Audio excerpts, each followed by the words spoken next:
আল্লাহ যতটুকু হালাল করেছেন এর বাইরে যদি তুমি যাও তাহলে তুমি সীমা লঙ্ঘনকারী।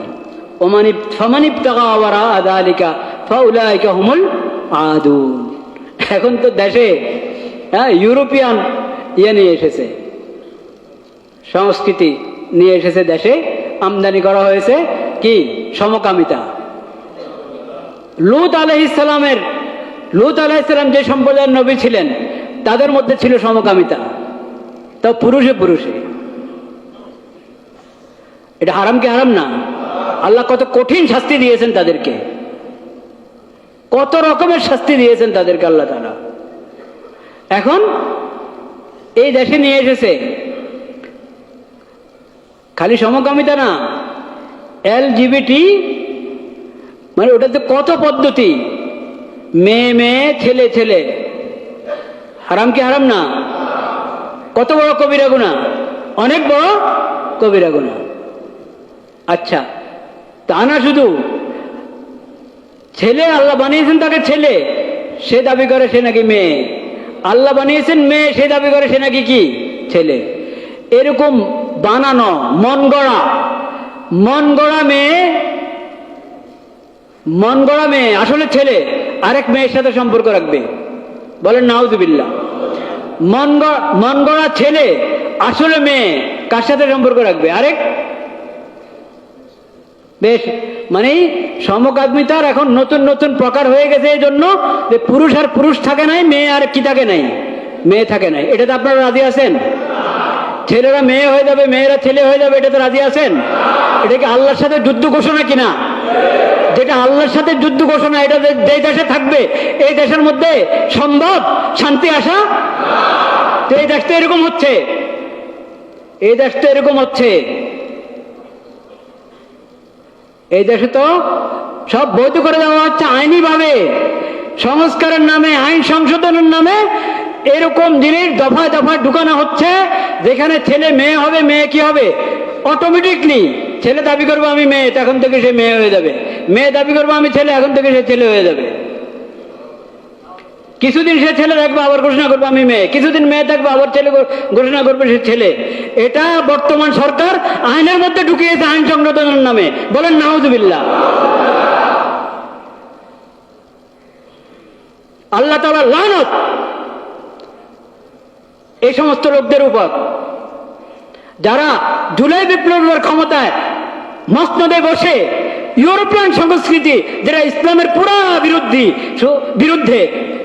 শুধু ইসলামের বিরুদ্ধে তা না, সামান্য মস্তিষ্ক বিবেক বুদ্ধি যারা আছে, বিবেক বুদ্ধি আপনার পরিপন্থী এবং মানুষের সাধারণ স্বাধীনতা পরিপন্থী, এই ধরনের কুফরি এবং বেহায়াপনা জিনিসকে এখানে আপনার আইনের নামে, সংশোধনের নামে, সংস্কারের নামে ঢুকাচ্ছে, এই দেশে ঢুকিয়েছে। আল্লাহ লানত তাদের উপর।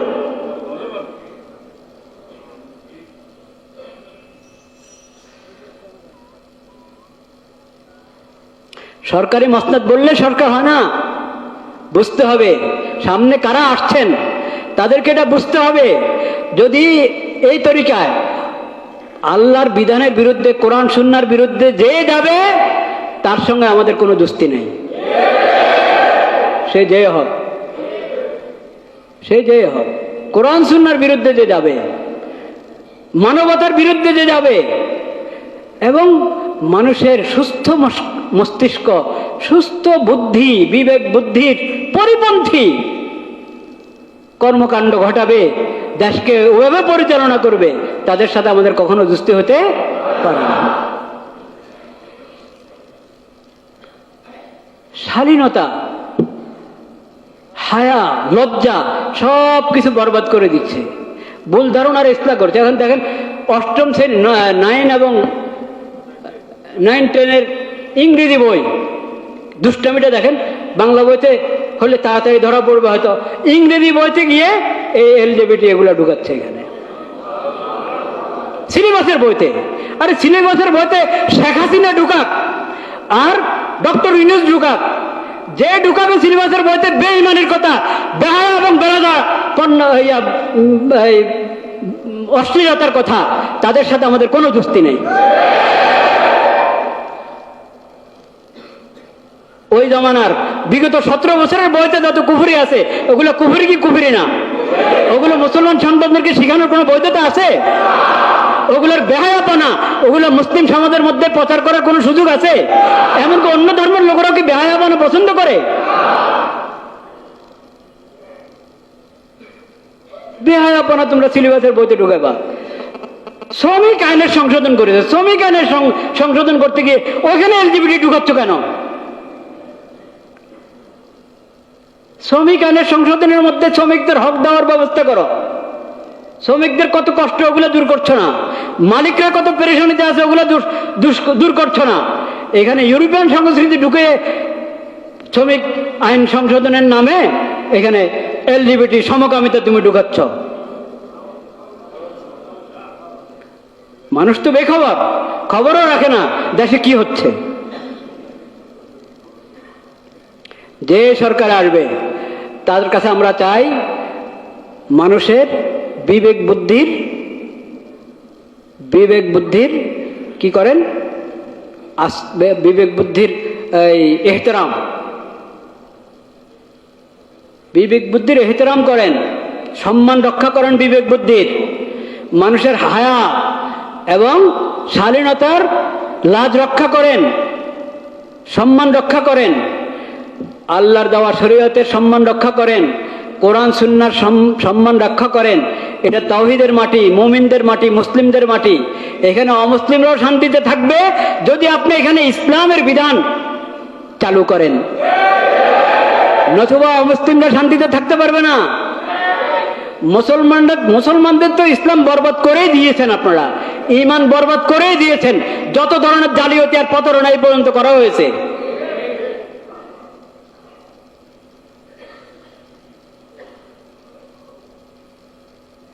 কোরআনে আল্লাহ বলে নেকাহের রাস্তা অবলম্বন করো, আর শয়তান বলে না নেকাহ বিয়ের কি কাজ, বাস সম্পর্ক থাকলে হলো। সেই শয়তানের মন্ত্র এটাকে আমাদের সংবিধানে ঢুকাচ্ছ, এটাকে আমাদের আইনে ঢুকাচ্ছ, কখনো ছাড় পাবে না। আরে এই দুনিয়া তো শেষ না। জুলাই বিপ্লব কি হাসিনার বিরুদ্ধে না অন্যায়ের বিরুদ্ধে? এটা কি হাসিনার বিরুদ্ধে না অশ্লীলতার বিরুদ্ধে?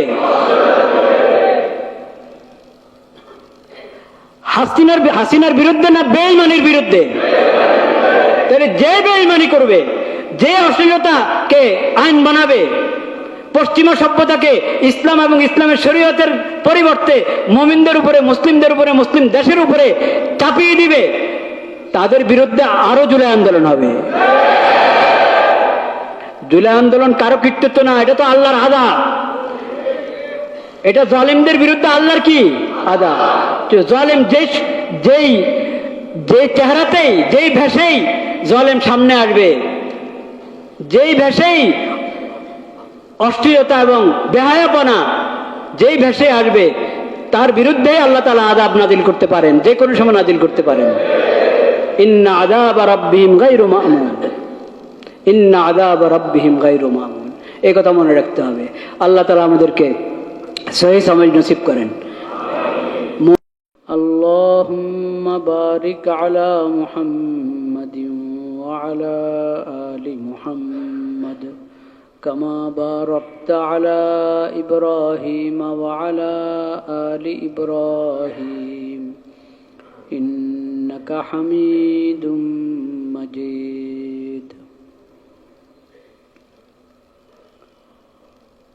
أما بعد فأعوذ بالله من الشيطان الرجيم.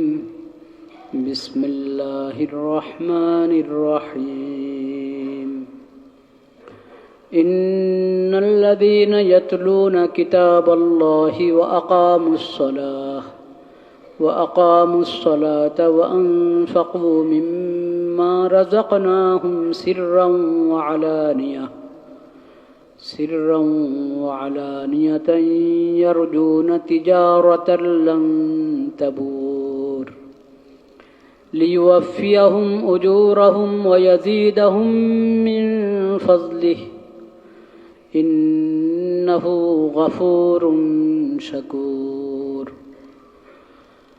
صدق الله مولانا العظيم وصدق رسوله النبي الكريم، ونحن على ذلك من الشاهدين والشاكرين، والحمد لله رب العالمين.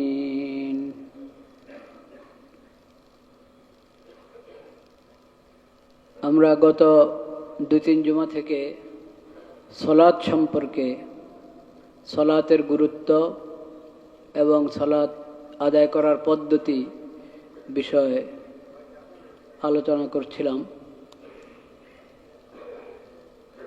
আজকেও সালাত সম্পর্কে কিছু কথা হবে ইনশাআল্লাহ। রুকু, সজদা, কওমা, জলসা কিভাবে হওয়া উচিত, সজদা কেমন হওয়া উচিত, রুকু কেমন হওয়া উচিত, হাদিস শরীফের উদ্ধৃতিতে কিছু আলোচনা হয়েছে। পুরো নামাজের পদ্ধতি সম্পর্কে আরও কিছু কথা হবে ইনশাআল্লাহ, আল্লাহ হায়াতে রাখলে পরবর্তী কোনো জুমায়। আজকে আমরা সালাতের গুরুত্বপূর্ণ একটা দিক, সেটা হলো মুসল্লি কেমন হতে হয়, মুসল্লিকে কেমন হতে হয়। আল্লাহ রাব্বুল আলামিন আমাদেরকে সবাইকে, যেই ঈমান এনেছে, ঈমান না এনে থাকলে ঈমান এনে মুসল্লি হবে, আর যে ঈমান এনেছে তাকে তো মুসল্লি হতেই হবে, মুসল্লি হবে সবাই। কেমন মুসল্লি? নিয়মিত মুসল্লি এবং সুন্দর মুসল্লি। ভালো সালাত, সালাতটা সুন্দরভাবে আদায় করবে, ভালোভাবে আদায় করবে।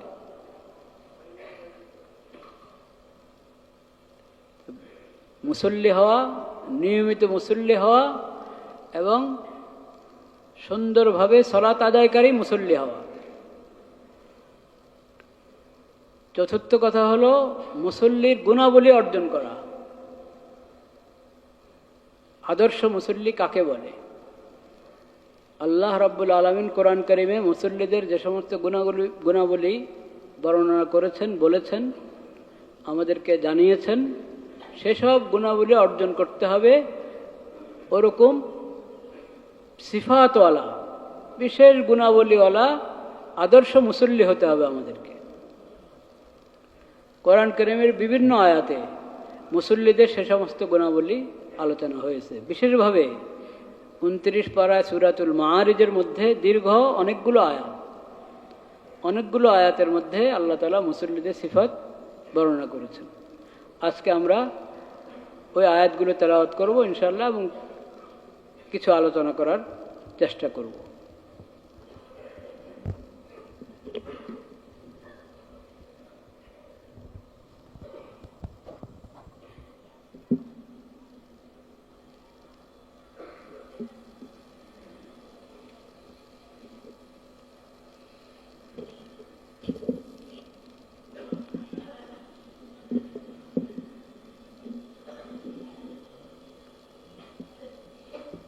بسم الله الرحمن الرحيم.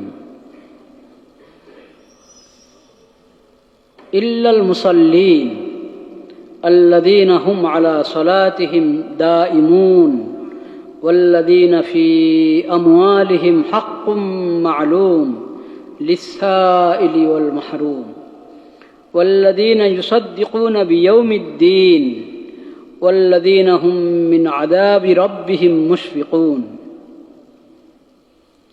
إن عذاب ربهم غير مأمون والذين هم لفروجهم حافظون إلا على أزواجهم أو ما ملكت أيمانهم فإنهم غير ملومين فمن ابتغى وراء ذلك فأولئك هم العادون والذين هم لأماناتهم وعهدهم راعون والذين هم بشهاداتهم قائمون والذين هم على صلاتهم يحافظون أولئك في جنات مكرمون فما للذين كفروا قبلك مهطعين عن اليمين وعن الشمال عزين.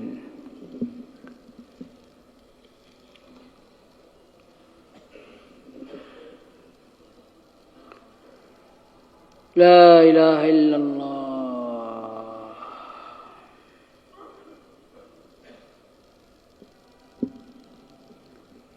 এই আয়াতগুলোর মধ্যে আল্লাহ রাব্বুল আলামিন মুসল্লিদের গুণাবলী আমাদেরকে জানিয়েছেন। প্রথম, আল্লাযীনা হুম আলা সলাতিহিম দাঈমুন। মুসল্লিরা কেমন হবে? তারা নিয়মিত নামাজ আদায়কারী হবে, নিয়মিত নামাজ আদায়কারী হবে, প্রতিদিন নামাজ আদায় করবে, প্রতি ওয়াক্ত নামাজ আদায় করবে। কোনো দিন নামাজ কাজা হবে না, কোনো ওয়াক্ত নামাজ কাজা হবে না, না ফজর কাজা হবে না এশা কাজা হবে। ফজর, জোহর, আসর, মাগরিব এবং এশা। জুমার দিন জোহরের জায়গায় জুমা। এই 5 ওয়াক্ত নামাজ নিয়মিত আদায় করবে, দাঈমুন। কোনো দিন বাদ দিবে না, কোনো ওয়াক্ত বাদ দিবে না। আমাদের একটা দেশে একটা রেওয়াজের মতো হয়ে গেছে, মাগরিবের নামাজে মুসল্লি একটু বেশি হয় মসজিদে, ফজরে একেবারে কম হয়। মুসল্লি তো তারাই।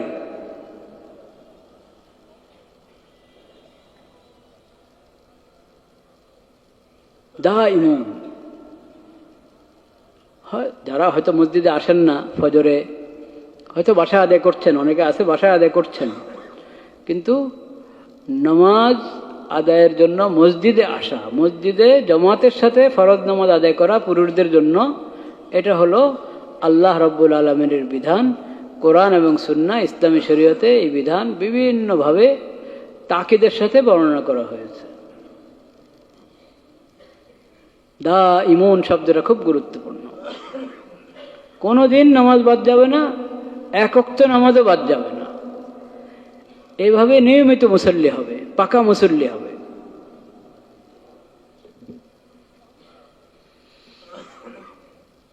দ্বিতীয় বিষয়, ওয়াল্লাযীনা ফী আমওয়ালিহিম হাক্কুম মা'লুম লিস-সাইলি ওয়াল মাহরুম। নামাজ নিয়মিত আদায় করছে, কিন্তু আল্লাহ যে রিজিক দান করেছেন, ধন সম্পদ দান করেছেন, সেই ধন সম্পদের ব্যাপারে আল্লাহর যে বিধান, ওই বিধানের ব্যাপারে কোনো পরোয়া নেই, ওই বিধানের ব্যাপারে উদাসীন মুসল্লি এমন হবে না। যে মুসল্লি সে আল্লাহর দেওয়া ধন সম্পদ, আল্লাহর দেওয়া রিজিকের ক্ষেত্রে আল্লাহ যে বিধান দিয়েছেন সেই বিধানও পালন করবে। তার ধন সম্পদের মধ্যে বঞ্চিতদের জন্য এবং যারা চায় নিজের জরুরত পেশ করে আমার একটু ঠেকা আছে, তাদের জন্য তার ধন সম্পদের মধ্যে একটা ভাগ নির্ধারিত করা। যার কাছে যা আছে, আল্লাহ যাকে যে পরিমাণ দিয়েছেন, অর্থ সম্পদ অনেকের খুব বেশি থাকে, কারো মাঝারি, কারো কম, যার কাছে যা আছে ওটার মধ্যে তুমি নিজে নিজে ঠিক করে রাখো যে এখানে বঞ্চিত যারা, তাদের জন্য আমি কিছু অবশ্যই একটা ভাগ রাখবো। যখন আমার পড়োশীদের মধ্যে হোক, আত্মীয় স্বজনের মধ্যে হোক, তাদেরকে এটা দিব। বা কেউ নিজে এসে নিজের জরুরত পেশ করলো, তাকে দিব। আর যেটা আল্লাহ নির্ধারণ করে দিয়েছেন, যাকাত, যাকাত যেটা আল্লাহ নির্ধারণ করে দিয়েছেন সেটা তো আদায় করবেই।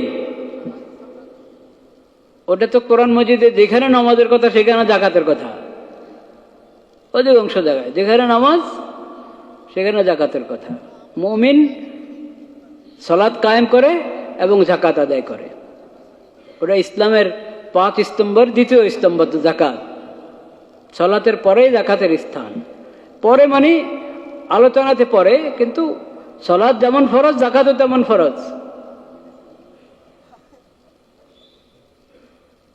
এটা ঈমানের আলামত, ইসলামের আলামত, ইসলামের প্রতীক।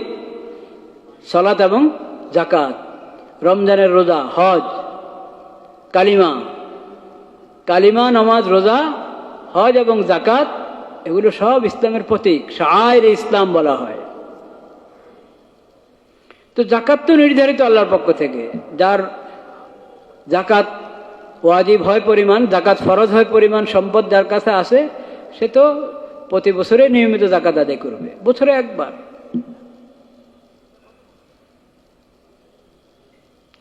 জাকাতের বাহিরেও জিম্মাদারি আছে। যেমন আমার অধীনস্থদের খোরপোশ আমি আদায় করে থাকি, এর বাইরেও আত্মীয় স্বজন, বিশেষ করে রক্তের আত্মীয়, তাদের খোঁজখবর রাখা, প্রতিবেশীদের মধ্যে যারা অসহায় তাদের খোঁজখবর রাখা, প্রতিবেশীর বাইরেও যেখানে আমি জানবো যে অসহায় আছে তাদের পাশে দাঁড়ানো দরকার, তাদের কাছে কিছু পেশ করা দরকার বিনয়ের সাথে, এটা মনে রাখতে হবে।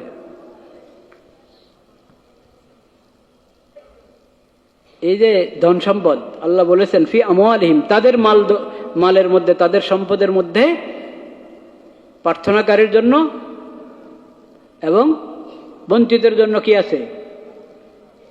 ভাগ আছে, একটা হিস্সা আছে, হক আছে। হক নাম দিয়েছেন আল্লাহর জন্য। এই জন্য হাদিস শরীফে বলা হয়েছে ইন্না ফিল মালি লাহাক্কান সিওয়া যাকাত। যাকাত তো ওটা ফরজ, ওটা তো একবার নির্ধারিত ফরজ। যাকাতের বাইরেও সম্পদের মধ্যে আরো হক কি আছে, বিভিন্নভাবে বিভিন্ন হক আছে, সেটার মাসালাগুলো আমরা জেনে নেওয়া দরকার। এখানে মূলনীতিটা আল্লাহ তাআলা বলে দিয়েছেন ওয়াফি আমওয়ালিহিম হাক্কুম মালুম লিসসাইলি ওয়াল মাহরুম।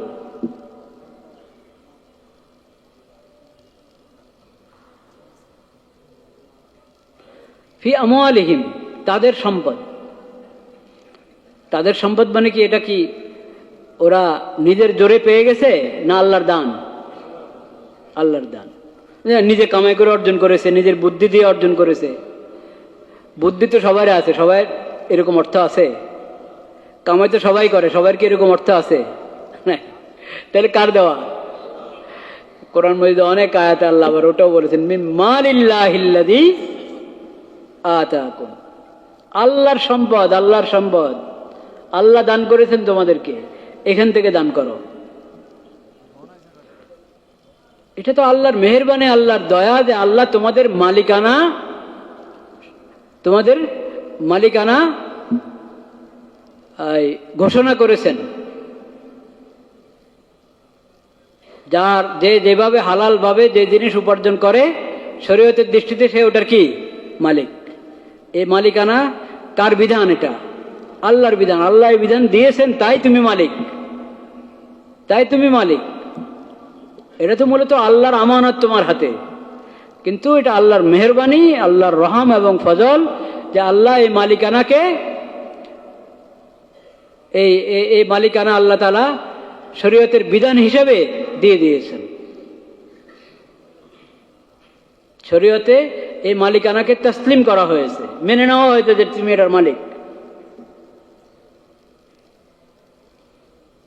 আল্লাহ যদি মালিক হিসাবে আপনাকে ঘোষণা না করতেন তাহলে আপনি মালিক হতেন না, মালিক হতেন না। ওটা তো কারণের মতো যারা ওরা মনে করে যে এটা তো সম্পদ আমার, এই সম্পদ কার? আমার। আমার এই কথা ঠিক আছে, এটুক এই হিসেবে ঠিক আছে যে আল্লাহ তোমাকে মালিক হিসেবে মেনে নিয়েছেন,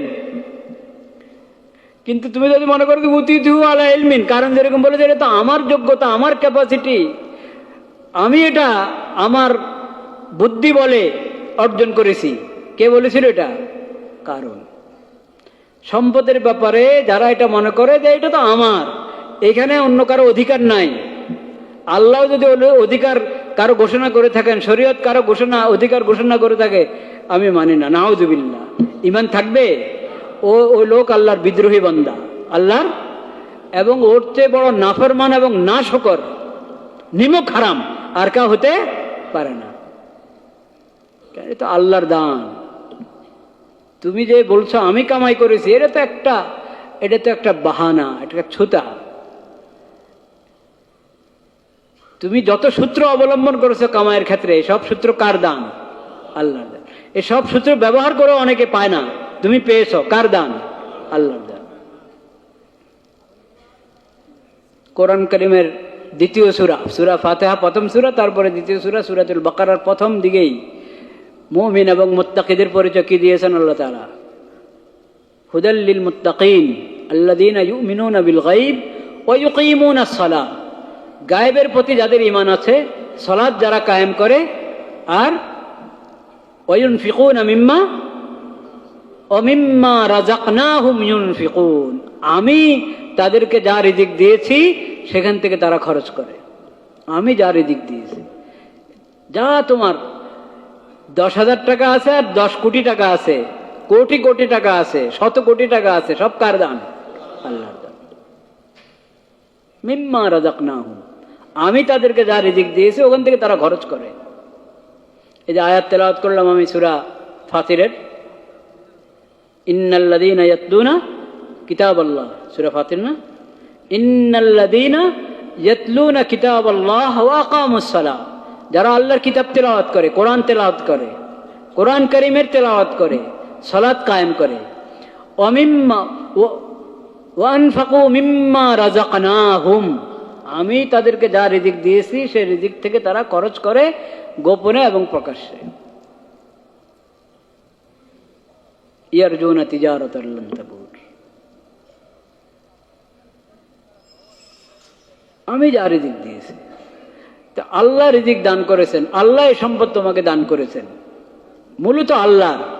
বাকি দুনিয়ার নিজাম শৃঙ্খলা ঠিক রাখার জন্য যে যেটা কামাই করেছে বা মিরাজ সূত্রে পেয়েছে, যদি সঠিকভাবে পেয়ে থাকে, সেটার ব্যাপারে আল্লাহ তাআলা তার মালিকানা মেনে নিয়েছেন।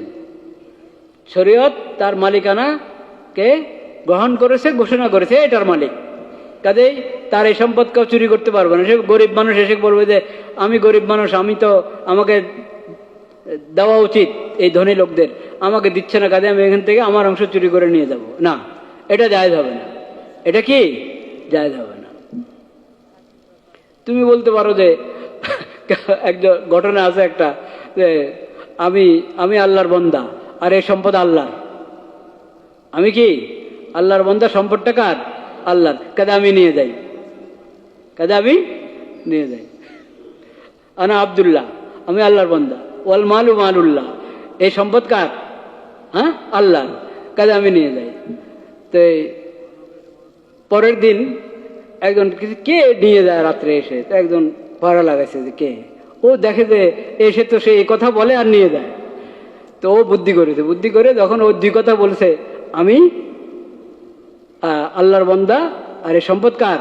আল্লাহর, আমার জরুরত আছে আমি নিয়ে গেলাম। ও পিছন থেকে পিঠের উপরে জোরে দিছে এক কিল, জরবু জরবুল্লাহ, এই মাঠটাও আল্লাহর পক্ষ থেকে।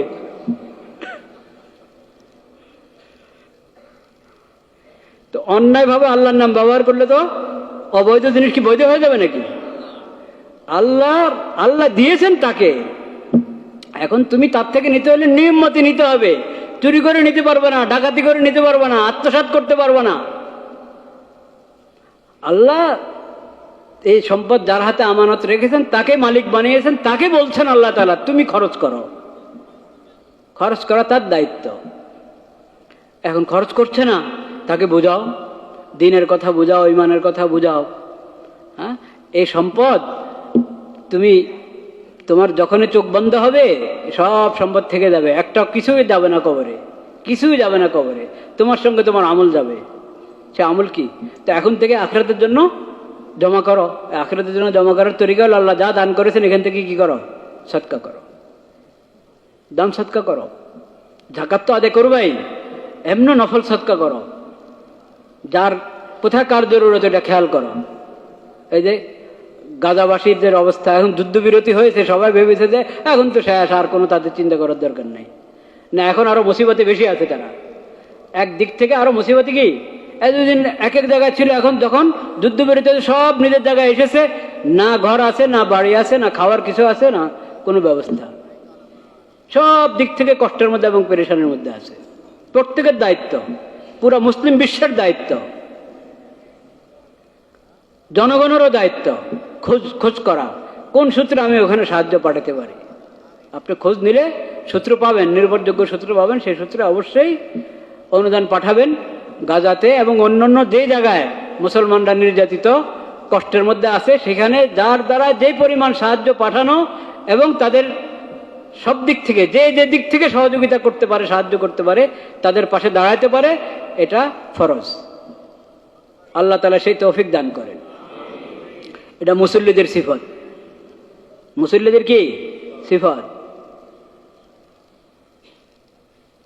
মুসল্লি কমিটির সদস্য হয়ে গেলাম, মসজিদ কমিটির সদস্য হয়ে গেলাম, তাইলে আমার মুসল্লি পাকা মুসল্লি হয়ে গেলাম তা না। কিন্তু মুসল্লিদের সিফাত কি আছে কোরআনে, ওগুলো জানতে হবে।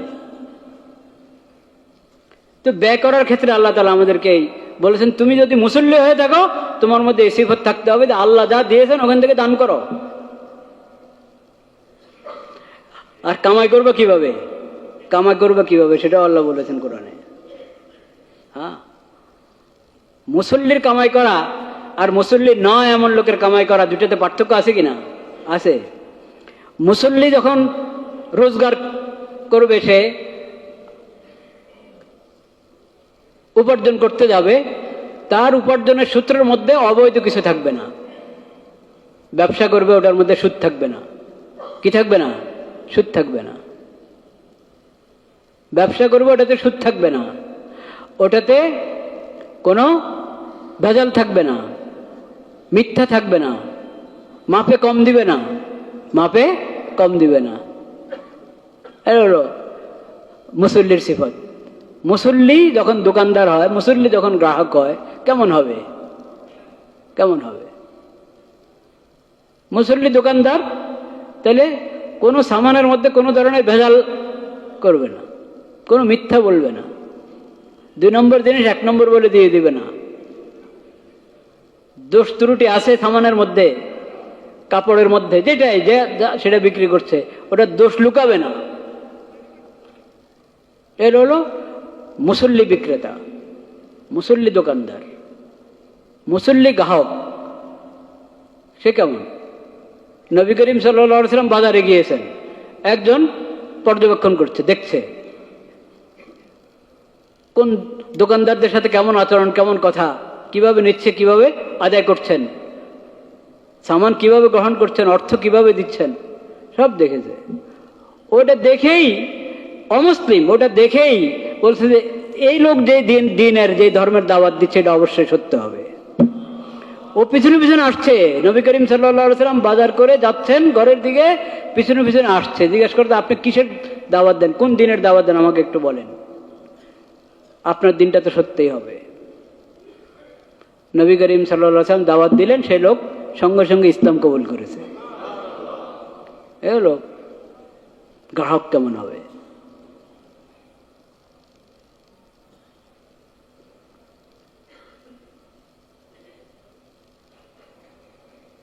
শোয়েব আলাইহিস সালাম এর জমানায়, এখন তো এটা এই মুসিবত ব্যাপক, তখন একটা বিশেষ গোষ্ঠীর মধ্যে এই মুসিবতটা ছিল, অন্য জায়গায় ছিল না। এই জুলুম কি, মাপে কম দেওয়া, নিজে উসুল করবে একবারই কাটা কাটায় উসুল করে, দেওয়ার সময় বিভিন্ন ছুতা অবলম্বন করে মাপে কম দেওয়া। এই ব্যাধি ছিল শোয়েব আলাইহিস সালাম নবী হিসেবে যাদের মাঝে এসেছিলেন, সেই গোত্রের মধ্যে, সেই সম্প্রদায়ের মধ্যে এই মুসিবতটা ছিল। ওরা এই ব্যাধিতে, এই অপরাধে ওরা প্রসিদ্ধ ছিল। শোয়েব আলাইহিস সালাম তাদেরকে বললেন যে দেখো, তুমি গ্রহণ করার সময় যেরকম পুরোপুরা গ্রহণ করো, দেওয়ার সময় তোমাকে পুরোপুরা দিতে হবে, যথাযথ দিতে হবে, একটু কম করতে পারবে না, একটু কম করতে পারবে না। তো তারা কি বলেছে শুনেছেন? ও বুঝছি, আপনি মুসল্লি তো, আপনি কি অমুসলিম। তারা ইসলামের দাওয়াত কবুল করছে না। আসলাতুকা তা'মুরুকা, আপনার সলাত আপনাকে এটা বলে না, আপনার সলাত আপনাকে এই কথা বলে যে আপনি আমাদের পিছনে লেগে আছেন, মাপে কম দিতে পারবো না, মাপে কম দিতে পারবো না। এটা তো আপনার সলাতের শিক্ষা, আমরা বুঝি। তো সলাতের শিক্ষা এটা, এটা কাফেররাও বুঝে এটা সলাতের শিক্ষা। তো ওরা তো অবজ্ঞা করে বলছে, উপহাস করে বলছে এটা সলাতের শিক্ষা। আমরা মুসল্লিও বনবো না, আমাদের সলাতের এই শিক্ষাও দরকার নাই, বলেন নাউজুবিল্লাহ। তখন ইসলামের নূর খুঁজে পাওয়া যায় না। তখনও একটা সম্প্রদায় রোগ এবং ব্যাধির ক্ষেত্রে মুসুদ ছিল, ব্যাপকভাবে অমুসলিমদের মধ্যে এই সমস্যা ছিল, ওই কথা তো ইতিহাসে পাই না আমরা। এদের কথা বলা হয়েছে, এদেরকে এই নবী, আল্লাহর এই নবী বুঝাচ্ছেন, হেদায়েতের পর হেদায়েত দিয়ে যাচ্ছেন, নসিহতের পর নসিহত দিয়ে যাচ্ছেন।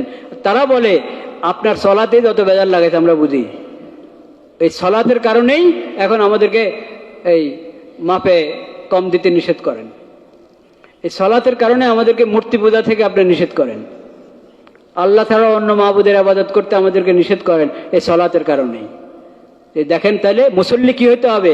পাক্কা ইমানদার হইতে হবে কিনা, তাওহীদওয়ালা হইতে হবে কিনা, এবং মুসল্লিকে তার ব্যবসা বাণিজ্য সবকিছু আল্লাহর বিধান মোতাবেক কি পরিচালনা করতে হবে। মাপে কম দিবে না, ভেজাল করবে না, প্রতারণা করবে না, মিথ্যা বলবে না। গ্রাহক আদর্শ গ্রাহক হবে, ব্যবসায়ী এবং বিক্রেতাও কি আদর্শবান হবে।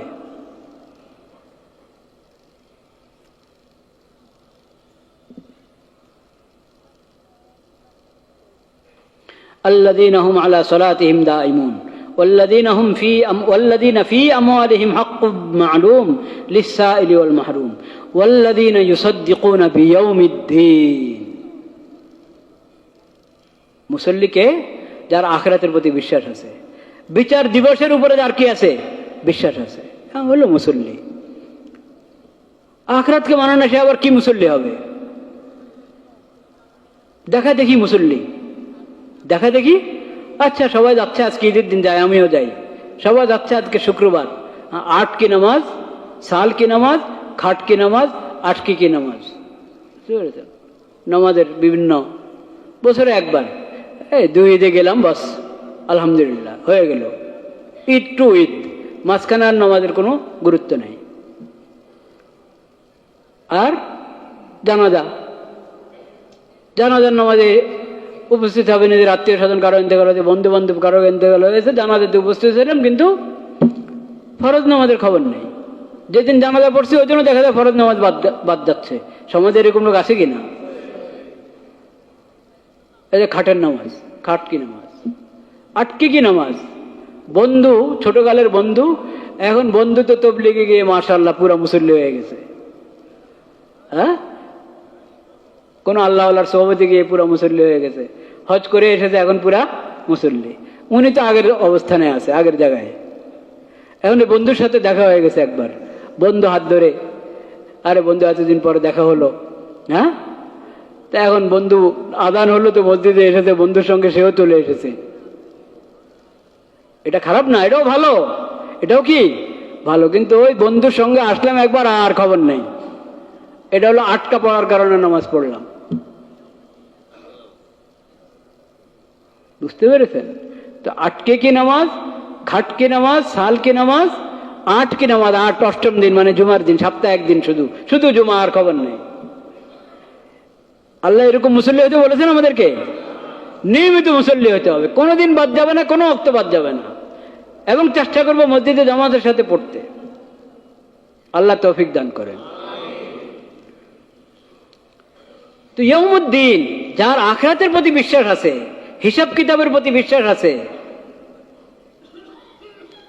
যেদিন সব আমলের হিসাব দিতে হবে আল্লাহর দরবারে দাঁড়িয়ে, একটা দিন আসছে, নাকি এটা কোনো মিস আছে?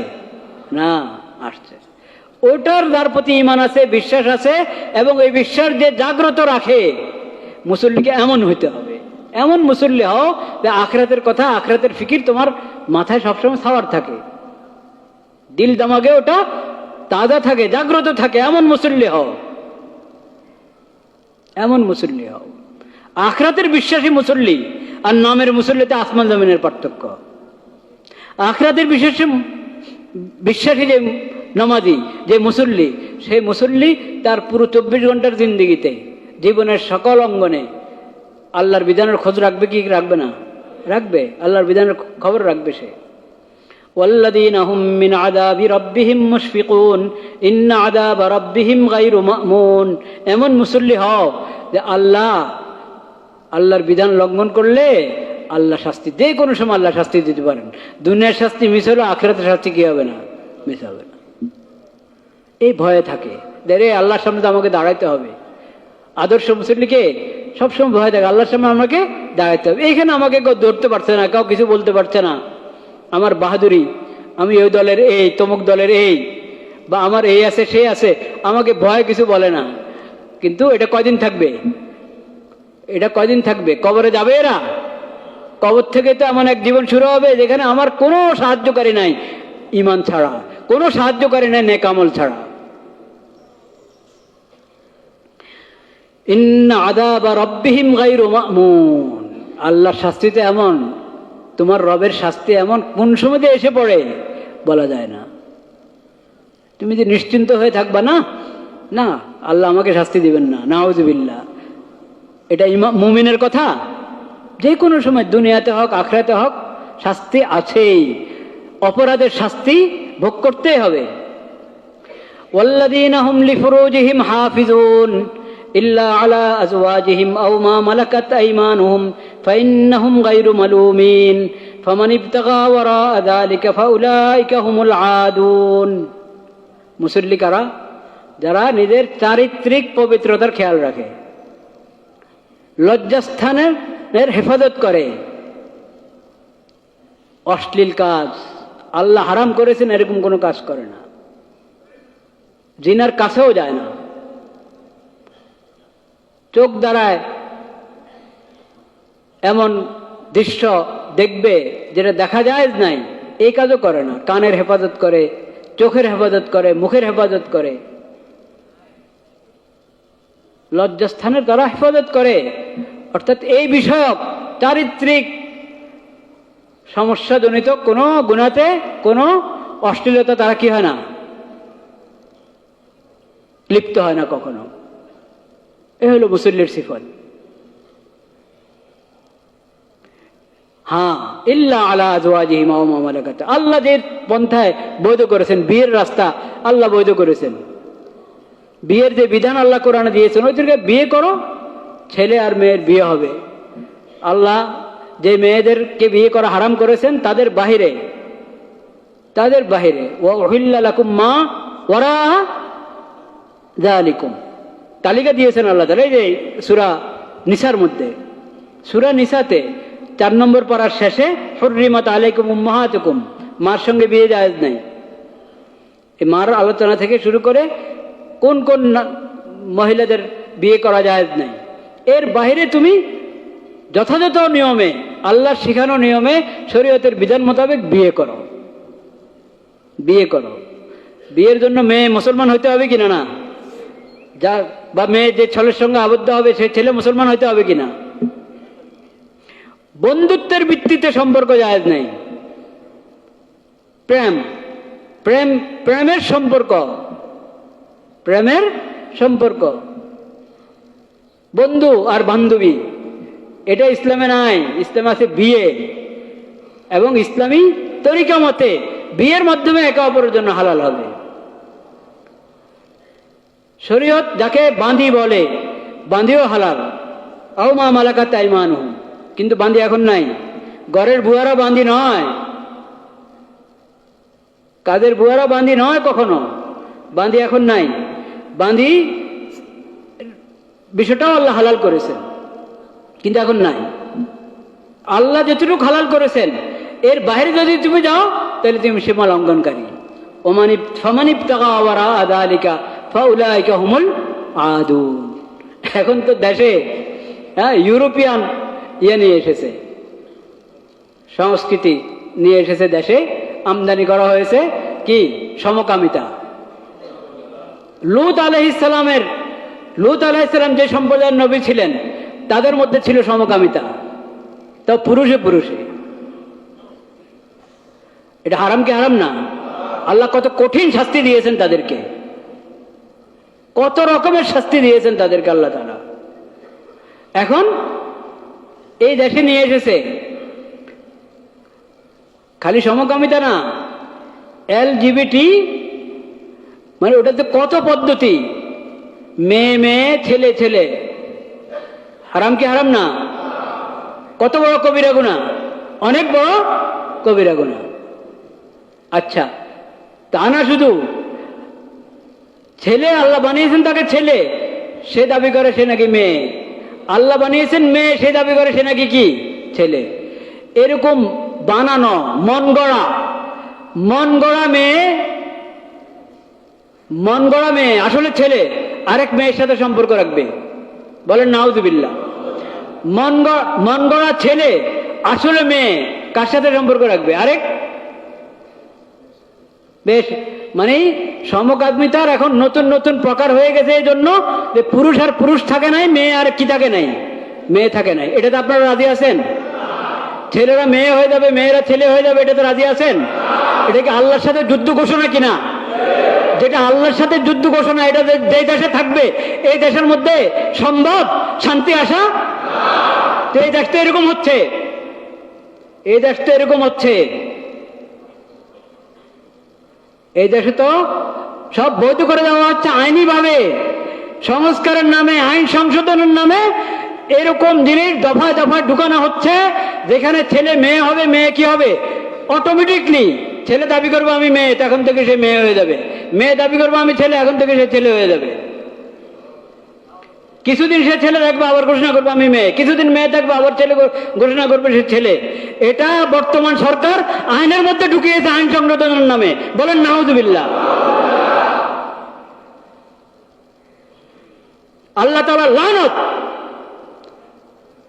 এই সমস্ত লোকদের উপর, যারা জুলাই বিপ্লবের ক্ষমতায় মসনদে বসে ইউরোপিয়ান সংস্কৃতি, যেটা ইসলামের পুরা বিরুদ্ধে, শুধু ইসলামের বিরুদ্ধে তা না, সামান্য মস্তিষ্ক বিবেক বুদ্ধি যারা আছে, বিবেক বুদ্ধি আপনার পরিপন্থী এবং মানুষের সাধারণ স্বাধীনতা পরিপন্থী, এই ধরনের কুফরি এবং বেহায়াপনা জিনিসকে এখানে আপনার আইনের নামে, সংশোধনের নামে, সংস্কারের নামে ঢুকাচ্ছে, এই দেশে ঢুকিয়েছে।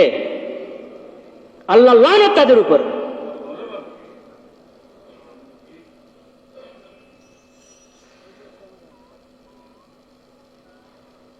সরকারি মসনদ বললে সরকার হয় না, বুঝতে হবে সামনে কারা আসছেন, তাদেরকে এটা বুঝতে হবে। যদি এই তরিকায় আল্লাহর বিধানের বিরুদ্ধে, কোরআন সুন্নাহর বিরুদ্ধে যে যাবে, তার সঙ্গে আমাদের কোনো দোস্তি নেই, সে যে হোক, সে যে হোক। কোরআন সুন্নাহর বিরুদ্ধে যে যাবে, মানবতার বিরুদ্ধে যে যাবে এবং মানুষের সুস্থ মস্তিষ্ক, সুস্থ বুদ্ধি, বিবেক বুদ্ধির পরিপন্থী কর্মকাণ্ড ঘটাবে, দেশকে ওভাবে পরিচালনা করবে, তাদের সাথে আমাদের কখনো দোস্তি হতে পারে না। শালীনতা, হায়া, লজ্জা সব কিছু বরবাদ করে দিচ্ছে, ভুল ধারণার ইসলাম করছে। এখন দেখেন অষ্টম শ্রেণী 9 এবং 9-10 ইংরেজি বই, দুষ্টামিটা দেখেন। বাংলা বইতে হলে তাড়াতাড়ি ধরা পড়বে হয়তো, ইংরেজি বইতে গিয়ে এই এলজিবিটি এগুলা ঢুকাচ্ছে এখানে সিলেবাসের বইতে। আরে সিলেবাসের বইতে শেখ হাসিনা ঢুকাক আর ডক্টর ইউনূস ঢুকাক, যে ঢুকাবে সিলেবাসের বইতে বেঈমানের কথা, বেহায়া এবং বেরাদা অশ্লীলতার কথা, তাদের সাথে আমাদের কোনো দোস্তি নেই। ওই জমানার বিগত 17 বছরের বইতে যত কুফরি আছে, ওগুলো কুফরি কি কুফরি না? ওগুলো মুসলমান সন্তানদেরকে শেখানোর কোনো বৈধতা আছে? ওগুলোর বেহায়াপনা, ওগুলো মুসলিম সমাজের মধ্যে প্রচার করার কোনো সুযোগ আছে? এমনকি অন্য ধর্মের লোকেরাও কি বেহায়াপনা পছন্দ করে? বেহায়াপনা তোমরা সিলেবাসের বইতে ঢুকাবা। শ্রমিক আইনের সংশোধন করেছে, শ্রমিক আইনের সংশোধন করতে গিয়ে ওখানে এলজিবিটি ঢুকাচ্ছ কেন? শ্রমিক আইনের সংশোধনের মধ্যে শ্রমিকদের হক দেওয়ার ব্যবস্থা করো। শ্রমিকদের কত কষ্ট, ওগুলো দূর করছো না। মালিকরা কত পেরেশানিতে আছে, ওগুলো দূর করছো না। এখানে ইউরোপিয়ান সংস্কৃতি ঢুকে শ্রমিক আইন সংশোধনের নামে এখানে এলজিবিটি সমকামিতা তুমি ঢুকাচ্ছ। মানুষ তো বেখবর, খবরও রাখে না দেশে কি হচ্ছে। যে সরকার আসবে তাদের কাছে আমরা চাই মানুষের বিবেক বুদ্ধির কি করেন, বিবেক বুদ্ধির এই এহতেরাম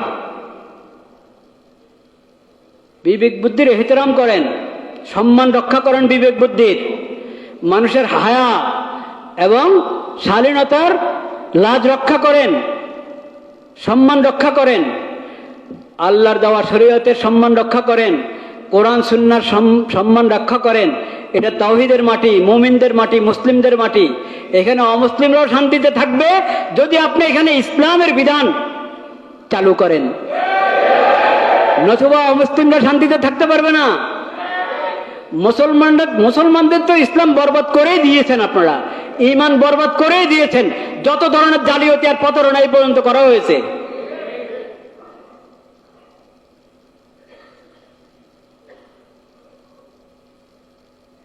কোরআনে আল্লাহ বলে নেকাহের রাস্তা অবলম্বন করো, আর শয়তান বলে না নেকাহ বিয়ের কি কাজ, বাস সম্পর্ক থাকলে হলো। সেই শয়তানের মন্ত্র, এটাকে আমাদের সংবিধানে ঢুকাচ্ছ, এটাকে আমাদের আইনে ঢুকাচ্ছ, কখনো ছাড় পাবে না। আরে এই দুনিয়া তো শেষ না। জুলাই বিপ্লব কি হাসিনার বিরুদ্ধে না অন্যায়ের বিরুদ্ধে? এটা কি হাসিনার বিরুদ্ধে না অশ্লীলতার বিরুদ্ধে?